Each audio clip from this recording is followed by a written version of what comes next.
位于东区北新野区这5面标准排球场，除了作为运动训练甲比赛球场，嘛是学校户外体育教学真好的空间。今年4月，中央支持之下开2500万动土以后，在1月29号将会正式启用。市长吴伟霆甲教育局长等这些民代贵宾拢到场见证，场面相当盛大。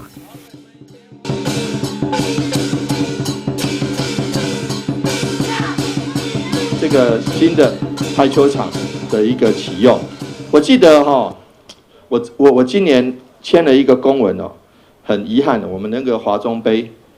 无法度继续办。华中杯是我们台湾4大排球赛事。那今年因为疫情的影响，还有一些场地，还有一些住宿。为什么？因为那个时候住宿场地不好找所以有时候一些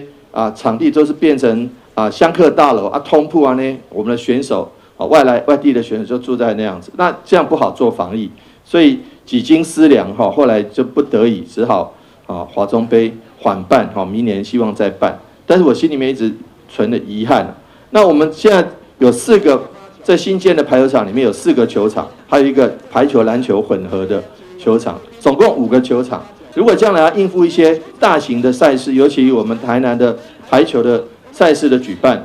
都有很好的基础。如果能够发扬光大的话，将来我想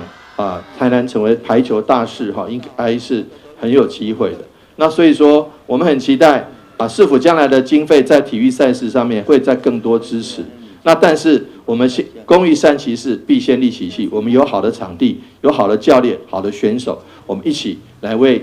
排球发光发热。为了让台南成为排球大市，现在有好的场地以后，嘛要有好的教练选手，所以市长吴伟霆会后嘛以鼓励声带、赞门龙岗、甲后甲国中等球队的优秀选手，并且甲因自拍留念，期待大家做伙努力，让台南的排球发光发热。台南新闻郭文吉、刘品言采访报道。